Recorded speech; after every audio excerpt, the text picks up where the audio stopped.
Bismillahirrahmanirrahim. Bismillahil malikil qudusis salam. Bismillahil azizil hakim. Wassalatu wassalam ala sayyidina wa nabiyyina Muhammad wa ala alihi wa sahbihi ajma'in. Baina insyaallah asli kitab Syekh Abdul Qadir Jalani Fathur Rabbani wa nafa'na bihi wa ulumil bidarain amin ya rabbal alamin. Semoga melalui saluran Syekh Abdul Qadir Jalani kita mendapatkan manfaat, ilham, pertemuan dengan Allah yang seyogianya bagi hamba Allah terhadap Tuhannya, amin ya rabbal alamin. Mudah-mudahan yang hadir diberikan Allah, Allahumma rzuq liman hadir fi hajal majlis rizqan katsiran wa wasian wa afiyatan, amin ya rabbal alamin. Minggu kemarin kita membahas tentang Fathur Rabbani, tentang inti daripada syukur. Nah, ini luar biasa. Ternyata makom para nabi, syukur mereka adalah ma'rifatullah. Jadi seberapa besar ma'rifatullah mereka, itulah makna syukur. Itu yang terjadi pada kemarin dalam Qushairi, disebutkan oleh Imam Qushairi, syukurnya Nabi Musa ketika dia bertanya kepada Tuhannya bagaimana bersyukur itu. Maka kata Tuhan kepada Nabi Musa, syukurmu itu ialah ma'rifatullahmu, kemampuan kamu mengenal Allah. Orang yang mengenal Allah berarti tahu perilaku Allah, berarti sebahagian hal perilaku Allah dimengertinya dalam kehidupannya. Subhanallah. Kemudian ma'rifatullah, orang kebanyakan bagi orang-orang ahli ma'rifatullah, umumnya ma'rifatullah adalah hudurnya hati, bahwa ketika dia memandang segala sesuatu di alam semesta ini tidak lain adalah daripada anugerah Allah. Kalimat zikirnya adalah hu wahab, hu wahab, hu wahab. Jadi ketika pian menyebut wahab, apapun yang pian pandang, alam semesta ini adalah anugerah. Bahasa lainnya adalah rahmat, bahasa lainnya adalah Nur Muhammad. Jadi Nur Muhammad itu adalah makhluk. Nanti kita gabungkan dengan tasawuf Banjar ya. Tasawuf Banjar juga perlu kita tahu sedikit-sedikit supaya kita mencocokkan, memahami hubungan antara bagaimana perkembangan masyarakat Banjar, para kiai alim ulama kita di Banjarmasin yang juga mereka itu sudah lama bertasawuf. Subhanallah, itu penting. Faqala al-mu'allif rahimahullah, uzkurul mauta wa ma wara'ahu.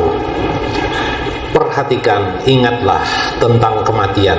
Nah, tentang kematian. Wa ma wara'ahu, dan apa yang di belakang kematian. Maksudnya di belakang kematian, setelah mati itu apa sih?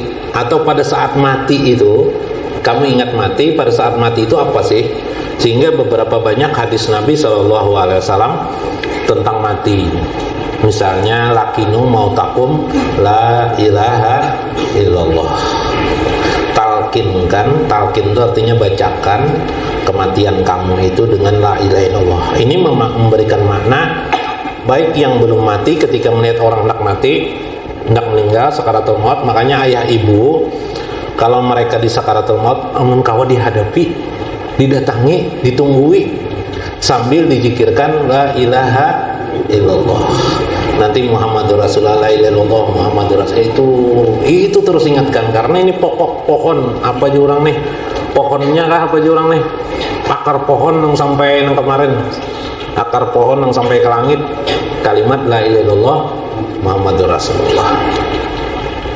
Bisakah orang tidak bisa menyebut la ilaha illallah waktu meninggal dunia? Bisa.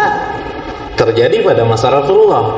Kisah Alqamah dalam kitab Tangkil Qaul, Syekh Nawawi Al-Bantani mengisahkan sebuah hadis tentang di masa Rasulullah ada sahabat Alqamah namanya, sahabat itu tidak bisa mengucap la ilaha illallah. Lalu Nabi datanglah istrinya kepada baginda Nabi. Waktu itu ada Nabi, Abu Bakar dan Bilal. Lalu didatangi Nabilah kepada Alqamah tadi, dibimbing Nabilah kalimat la ilaha illallah. Tidak bisa juga dia mengucap la ilaha illallah Muhammadur Rasulullah, apalagi bingung Nabi. Diam Nabi sebentar, ada wahyu dari Allah bahwa orang tuanya tidak ridho pada yang bersangkutan. Nauzubillah min dzalik. tidak ridho. Siapa ditanya kepada istri siapa? Istri Alqamah ini, dia punya siapa lagi sekarang? Punya ibu katanya masih hidup. Panggil ibunya. Lalu ditanya Nabi, wahai ibu Alqamah, apakah engkau masih ada sesuatu ganjalan kepada anakmu ini? Betul katanya, saya tidak suka kepadanya. Gara-garanya apa? Wahai siapa? Wahai ibunya Alqamah. Gara-garanya Jerbipak, karena Alqamah ini lebih sering mementingkan istrinya ketimbang aku. Nah, ini memang biasa di masyarakat kita lah. Masyarakat kita biasanya sayang bini. Kelebihan sayang bini kadang-kadang dengan orang tua lupa. Bukan berarti harus sayang menyayangi itu, tidak. Jangan dibedakan, tidak. Cuma maksudnya kada seimbang. Sehingga akhirnya timbul perasaan orang tua, guru istilahnya guru ika anoto pon nah cemburu jar guru anak lah, cemburu lah, ada rasa cemburu lawan anak nih. Kenapa anakku nih bina sayang bini kayak gitu kabin, nah merajuk, nama dia ada rajuan sedikit. Nah iya kah, sudah direlakannya kata Rasulullah. Ibu Alqamah apa? Tidak, ibu Alqamah tidak kurelakan. Lalu oh iya kah, Abu Bakar bilang, kita cari kayu bakar. Dikumpulkan Nabi kayu bakar di muka rumah. Untuk apa aja ibunya? Pesan untuk membakar Alqamah. Kenapa anakku dibakar jadi ibunya? Daripadanya masuk api neraka aja Nabi, nanti dibakar di api neraka, lebih baik aku membakarnya dulu aja Nabi. Jangan ya Rasulullah, jar ibunya. Sudah, aku setuju sudah, daripada dia dibakar aku relakan kepadanya. Lalu Nabi membimbing kalimat la ilaha illallah, bisalah dia mengucap kalimat la ilaha illallah. Ini tiket ke surga nih. Tiket ke surga. Tapi kalau pian sudah marifatullah, la ilaha illallah tidak akan hilang lagi dalam ingatan pian. Insyaallah, amin ya. Nah, tapi tadi meskipun tidak hilang, kalau aku tidak berbakti kepada ibu bapak, hati-hati.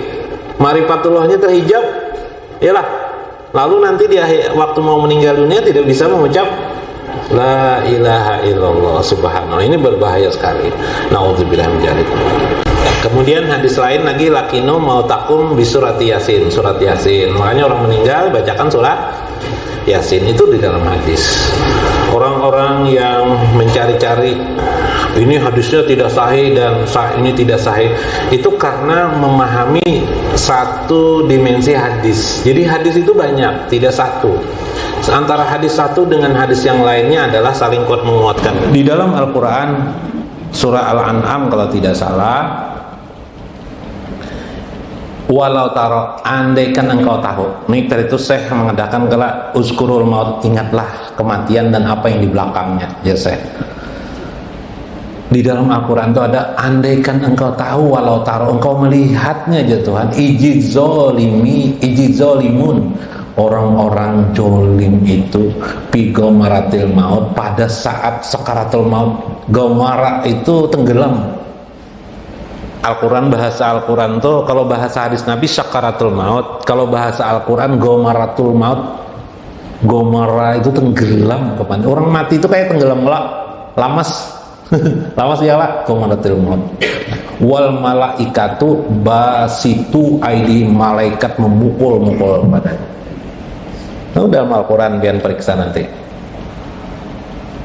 Orang yang jolim tidak bisa mengucap la ilaha illallah.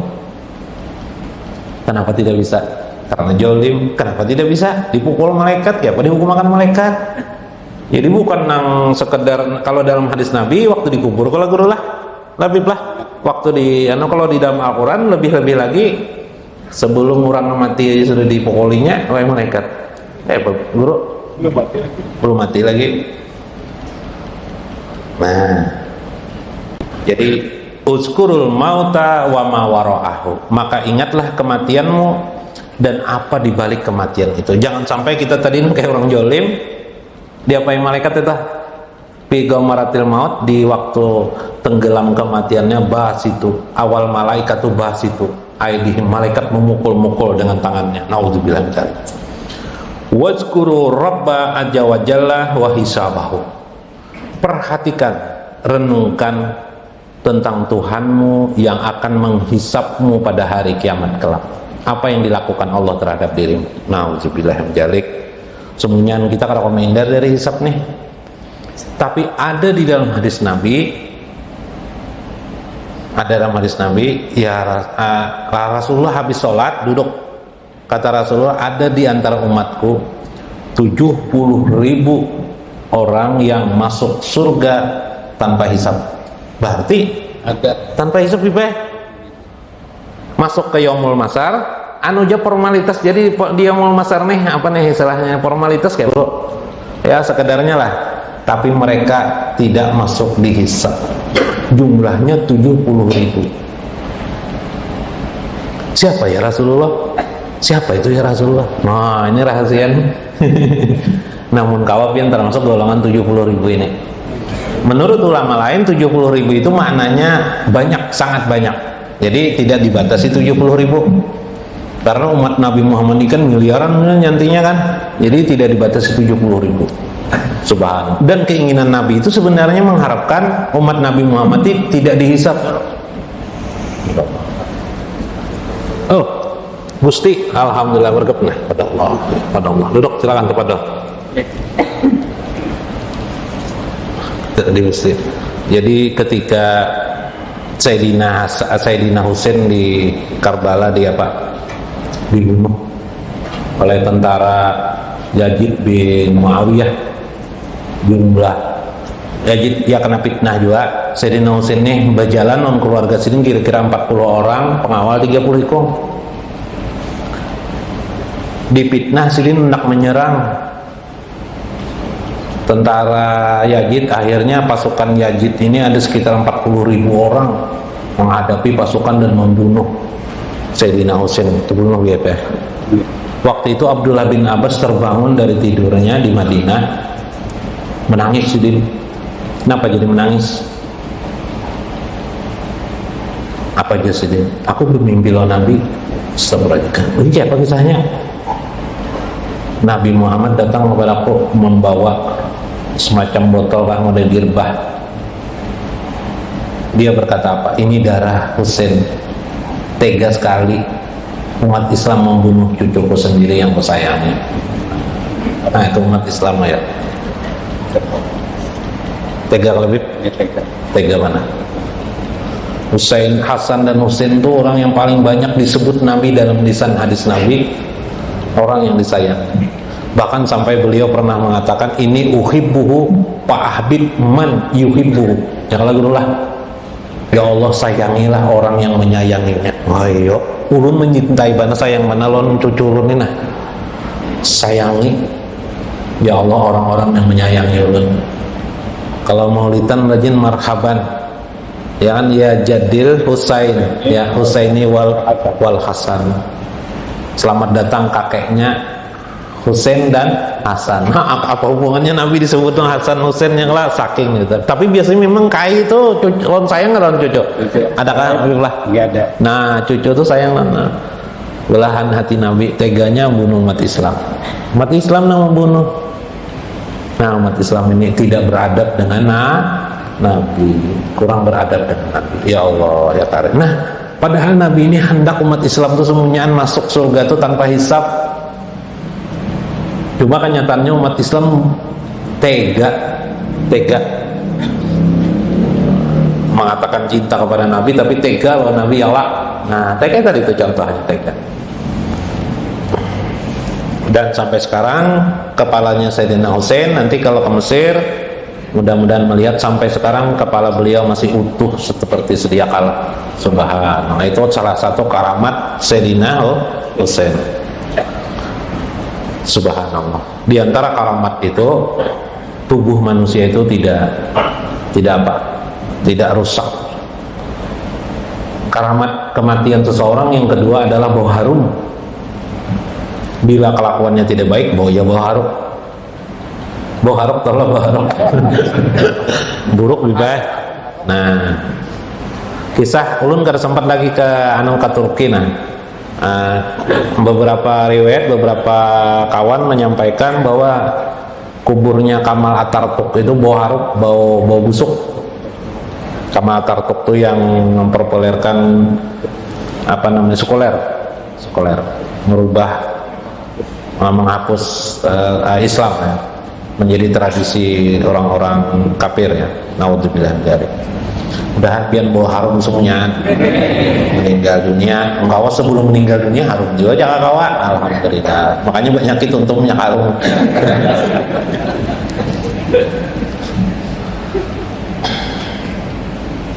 Wa najaratahu ilaikum, perhatikan atas diri kalian tentang apakah Allah itu mengenali engkau. Maksud mengenali ini memperhatikan engkau atau tidak. Apakah Allah ini sayang kepada kita atau tidak. Bila kita sudah mendapatkan itu di dunia, Allah sayang kepada kita, Allah ridho kepada kita, dah perkara akhirat tuh nol aja lagi.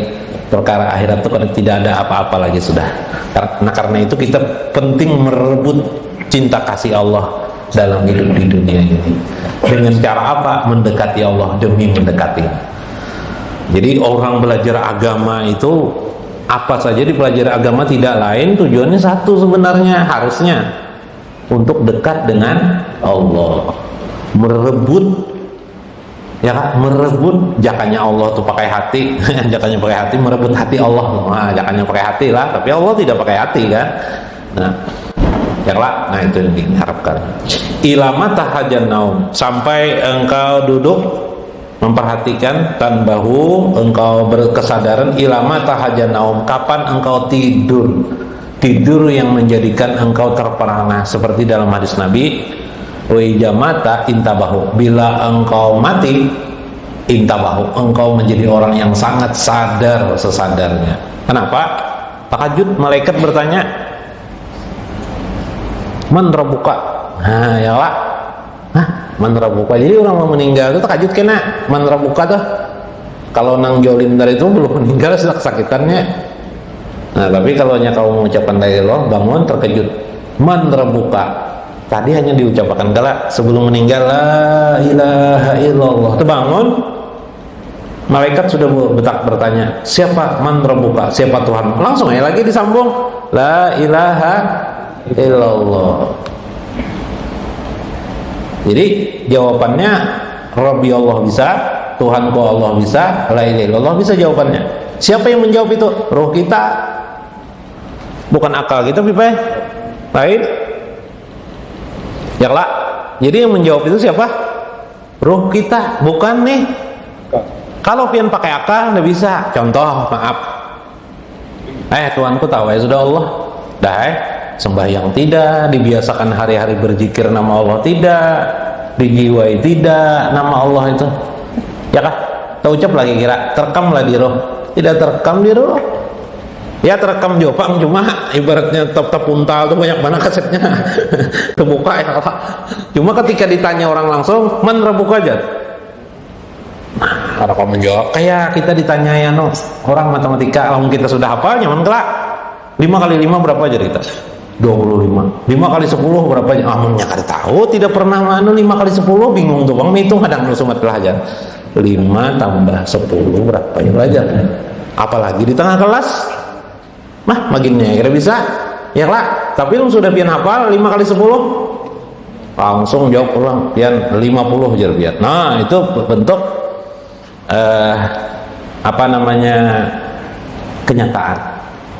Ada juga yang terlanjur benar, ada juga lo jar garbus kan puasa, kalau mau puasa benar aku juga kalau cuma kalau ini kebiasaan berdusta kan. Batu pangjar garbus sayur di gigi kamu tuh apa aja? Oh tuh 3 hari yang lewat bisa. Maulah 3 hari yang lewat. Mengelak pulang kalau ini 3 hari yang lewat. Berarti kan selama 3 hari ini kan ada bersikat gigi lah lo ya garbus. Iya sudah ini jalan. Ya kalah.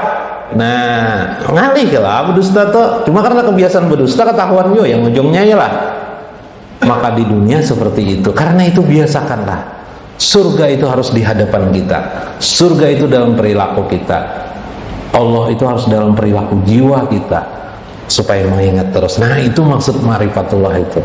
Sehingga begitu malaikat datang langsung terucap. Itu kalau pakai bahasa. Harapan kita, harapannya lagi, marifatullah itu tidak berucap lagi, malaikat sudah mengetahui orang itu, nggak bisa lagi bertanya guru ya lebih. Nabi Muhammad tuh kira ditanyai malaikat lah di kubur. Nah, lo nutakon ya tanya kayak Bib. Tidak lagi, masa Nabi ditanyai di kubur? Tinggi derajat Nabi kah, tinggi derajat malaikat kah? Hah? Nah, wanilah malaikat bertanya. Ya kah? Nggak berani kelak. Pian amun ada cahaya Nabi ya Pak, Nur Muhammad atau Nurullah ada bercahaya di kubur pian, kira malaikat beranilah bertanya. Ketahuan sudah, baunya aja sudah harumnya malaikat, apalagi ditanyain lagi nih, ya kan? Nah kayak Habib nih, ditanya lagi lah, Bib pian ini Islam kah ada Bib? Nang bertanya lah bungol kah ada kaya lah, yang bertanya kalau bungol ya lah, pian ini sudah Islam, lah. Nah, sudah jelas Islam ke masjid, pian kelanggar, pian bebacaan, pian ditanya orang, ikam ini Islam kah ada anu lain kah? Lah, bingung pian kira bisa jawab lah, bingung pian kah? Yang jadi bingung apa Pak? Siapa yang bertanya nih? Tidak tahu adat, tidak tahu bahasa, ya bahasa Banjar ya kah? Nah, kayak itu. Ya kalau mun sudah ada nur Allah terbit di dalam diri pian dan ruh tadi itu. Nah, ruh tadi itu nang mencahaya bercahaya. Ruh itulah tidak ditanya oleh malaikat lagi. Man rabbuka, siapa Tuhan? Tidak usah lagi bertanya, malaikat sudah tahu. Makanya di dalam kitab Nurhatun Nasihin disebutkan sebuah hadis, ada dua ruh, ciri khas ruh. Nanti bila ruh itu bau harum, malaikat berlomba-lomba memegangnya pas orang meninggal dunia. Berebut malaikatnya, berebut, bipai. Tapi bila bau harum ditimbainya ruh nih. Betunjulan jaka bahasa Banjar nah. Ya kah? Camja. Untuk melaporkan tentang kematian administrasi ke langit ilas samai. Itu dalam hadis Nabi tentang roh. Jadi ilmunya roh biar bawa harum, berabut malaikat membawa, melaporkan ke sana, kemudian dikembalikan ke alam barzah. Subhanallah. Ila mata hajat jahlu wa taraddudu bil batili. Sampai kemudian kapan engkau membiarkan kejahilan, kebodohan dirimu itu untuk terus-menerus engkau bolak-balik seperti himar kemarin, ya kah? Kulilik di dunia ini putar. Allah Subhanahu wa taala kada diperdalam, kada dipelajari. Yang dipelajarin apa? Orang dunia aja terus ya guru lah. Apalagi guru selain dunia. Atau belajar ilmu agama, belajar ilmu agama, tapi ilmu agamanya ya apa ya? Ilmu agamanya yang itu juga itu tidak berkembang-kembang. Sejarah aja dipelajari, sejarah aja terus pelajari, yang tidak meningkatkan keimanan, kekusuhan kita kepada Allah. Sejarah itu bagus, tapi kita sambil-sambil aja, ya lah. Nah, iya itu yang bagaimana pelajaran itu yang mendekatkan kita kepada Allah Subhanahu wa taala, itu yang utama. Dikit lagi lah. Kemudian wataraddudu fil batil, engkau berulang-ulang saja masih ke dalam kebatilan-kebatilanmu. Wal qiyamu ma'an nafsi wal hawa wal adatu lima lam tata'adabu bi ibadatil haqi aja wa jalla wa mutaba'ahu syar'ihi. Kemudian engkau perlu menegakkan dirimu untuk melawan hawa nafsu, dan bagaimana tradisi hidupmu untuk beradab di dalam melakukan hubungan dirimu dengan aja wajalla. Nah, ini penting juga, bagaimana kita beradab berhubungan dengan Allah Subhanahu wa taala. Nah, beberapa adab di dalam hal kita marifatullah, kita menerima kenyataan itu, yang diperlukan tuh isi hati kita, bukan ucapan kita. Misal begini, ketika kemarin kita mengucap subhanallah, jangan sekedar ucapan subhanallah, yang paling utama tuh hudur hati kita tentang subhanallah. Kalau subhanallah itu kan ucapan maha suci Allah. Maha suci Allah itu apa? Maha sucinya Allah, sudah maha suci, ya kan? Jadi yang diperlukan itu ternyata bukan sekedar ucapan itu, tetapi yang diperlukan itu bagaimana sikap kita mengejawantahkan kemahasucian Allah itu di dalam pandangan diri kita dan pikiran kita. Contoh, li kalimatin fiha heranan, ya kan? Kalimat subhanallah ini kalimat yang diucapkan pada saat kita heran, yalah. Ya, enggak apa pian heran. Heran itu takjub, Bipeh. Melihat air terjun, itu subhanallah. Bujur-bujur tuh dari hati nang jujur. Tidak ada yang mampu melakukan seperti ini. Iblis datang. Bisa aja ngolah air mancur tuh jar, batu korakan mesin air mancur ada di pasar aja. Ha, iblis tuh orang fisiki ya lah. Wah, iya iblis nih. Iya, tapi kan olahan bikinan manusia itu lain juga bikinan Allah ya lah. Dan kalaupun manusia bisa membuat, nah ini kalau orang marifatullah, itu akal itu siapa yang mengasih? Allah Ta'ala juga. Lebih baik, berarti apa yang dibuat manusia itu karena keagungan Allah Subhanahu Wa Ta'ala juga. No, Allah kalau lagi bicara ada iblisnya diga, ya lah. Nah, setan kalau lagi bicara gara-gara kita sudah marifat, maka diamlah setan itu karena pian sudah marifatullah. Nah itu subhanallah, melihat muka kawanan. Kenapa bingung? Kamu melihatku lo hijau garbus. Ku bingung lihat muha ikam ini nah garbus saya kenapa? Nang kayak kapas muha ikam ini jar. Ya lah, subhanallah. Coba lihat kita duduk nih, coba lihat pian paling ke belakang nih ada yang sama loh pian. Ya lah. Mun ada yang sama curiga itu bisa sebapak tak? Ya Allah. Nah ini maksudnya kita harus bisa memahami keadaan tersebut. Mudah-mudahan bisa dipahami, amin, tentang bagaimana kita mengikuti Allah, memahami Allah. Ternyata kita ingin berperilaku benar di hadapan Allah, dekat sedekat-dekatnya dengan Allah, itu menyelamatkan kita di akhirat. Dan insya Allah dengan ma'rifatullah kita mengikislah kejoliman yang ada pada diri kita, supaya kita mati dan itu tidak dipukul oleh malaikat. Amin ya rabbal alamin. Wallahul muwaffiq ila aqwamit thoriq. Wassalamualaikum warahmatullahi wabarakatuh.